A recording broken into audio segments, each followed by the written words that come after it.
After the defeat of Cell, the world entered an era of peace, for about 7 years or so, though things were a little different to the original. Goku is still alive, so he doesn't discover Super Saiyan 3 or learn the fusion dance in the afterlife. But his presence had helped Vegeta mellow out considerably. If you were to ask Goku, he'd say they were friends, but Vegeta would never admit to it. They'd occasionally spar together, though that often descended into bickering, so Goku and Vegeta would spend most of their time training Goten and Trunks respectively. Goten is a bit more of a strategist here, since he's had an experienced fighter like Goku to train against. Another difference is, with Goku around, Gohan kept training, kinda. He wasn't too focused on making progress, just maintaining the power he had, so he wasn't completely slacking. As for Tarble, well, he and Vegeta hadn't spoken much. Both brothers were too stubborn to make the first effort. Vegeta was too proud to do that, and Tarble didn't feel like he should have to since he hadn't done anything wrong. But no amount of ignoring the problem could make it better. Their relationship was fragmented at best, but they'd still see each other every now and then since Chio, Goten and Trunks all got along, but any dialogue between the brothers was brief, typically mediated by Bulma and Suno. Tarble would still keep up with his training, occasionally with Goku, though predominantly his sparring partner was Piccolo, meaning Piccolo is now strong enough to be relevant in the Buu saga, far stronger than any of the Saiyans at base, but he couldn't match them as Super Saiyans. Like Goku and Vegeta, Tarble had managed to attain Super Saiyan 2. As for Chio, as the girl grew up, she showed an interest in fighting that rivaled any full-blooded Saiyan, so Tarble was happy to train her. Piccolo would also help out every now and then. Her fighting style was aggressive. She'd attempt to overwhelm opponents with brute force to keep them on the defensive and not let them strike back. Vegeta would often joke she was more of a Saiyan than Tarble, but Tarble never gave Vegeta the rise he was looking for. Goten, Trunks, and Chio were essentially inseparable. The three of them would get into all kinds of trouble together and they'd train together. All three of them managed to attain Super Saiyan at a young age. Gohan's high school life goes more or less how it does in the original, with him dressing up as the Great Saiyaman, Videl finding out and blackmailing him into teaching him how to fly, as well as entering the tournament. Upon hearing about the tournament, Goku, feeling a little nostalgic for when he and Krillin competed as kids, decided to enter. Vegeta chose to compete since Goku was, as did Piccolo. Tarble heard about it from Chio because she wanted to compete in the junior division, so he went to watch her, though he wasn't interested in competing himself. Although on the way there, Chio had convinced him to compete. That and Suno had mentioned the village could use the prize money. Before the main tournament can begin, it's the junior division. Unsurprisingly, Goten, Trunks, and Chio easily dominate the competition. The first time any of them had any trouble was when Goten came up against Chio in the semi-finals. Both of these young fighters have stormed through the competition. Young Goten is the son of former champion Son Goku, and Chio seems to have unstoppable momentum. You won't want to miss this fight, folks. These two, along with Trunks, all trained together pretty frequently, so they knew how the other fought, which meant Goten knew that he had to wait it out while Chio went on the offensive. That was easier said than done. He'd have to keep on his toes, evading blow after blow from the older girl, waiting for her to falter. Eventually, he'd spot an opening. Her swing was too wide, leaving her open to a jab from Goten. It hurt, but not enough to do any damage. Still enough to get her back up. My dad says your style's too aggressive. Well, duh, this is a fight and I'm trying to win.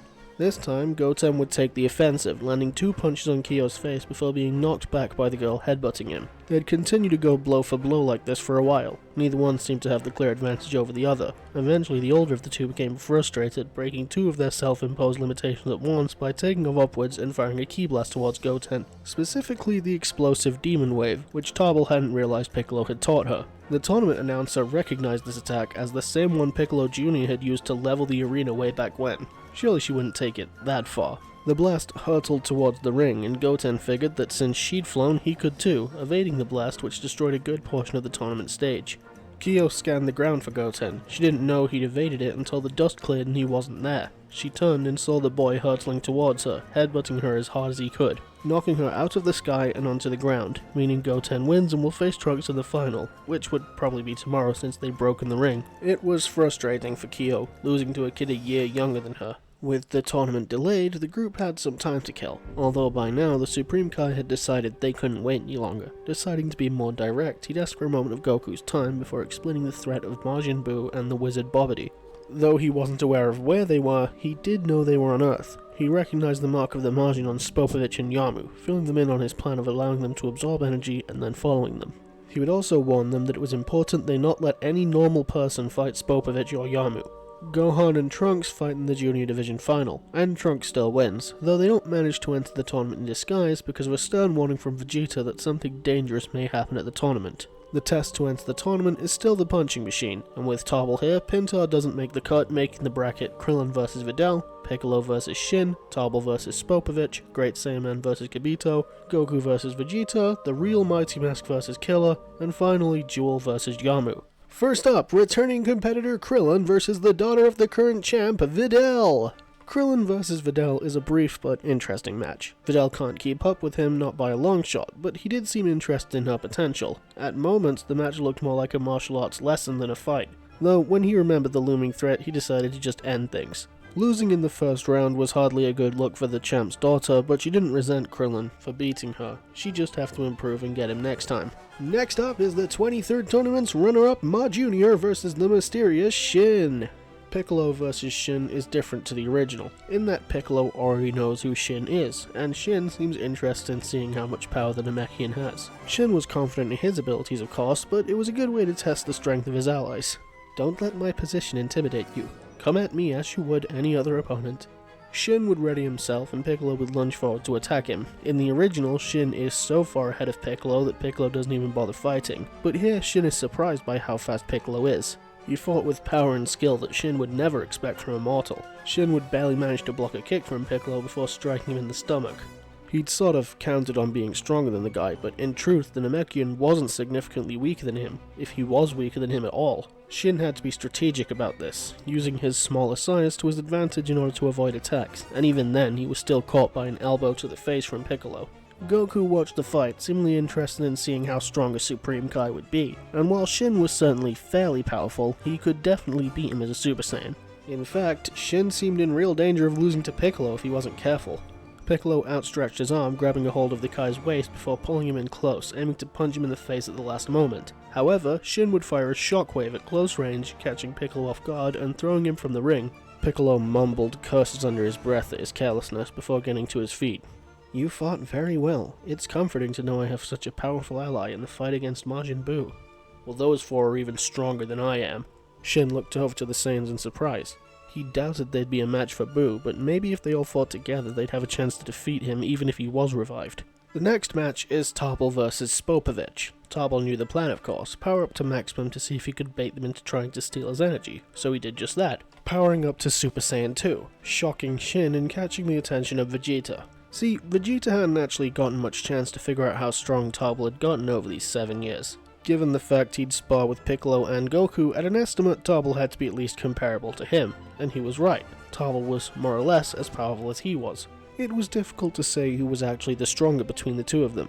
It kinda pissed him off. Tarble would be the perfect sparring partner for him, but he refused because of what? Tarble was just stubbornly holding a grudge for something that happened over 10 years ago. He wasn't delusional, he was awful, but he'd changed and Tarble knew it, so why hadn't Tarble tried to reach out to him these past 7 years?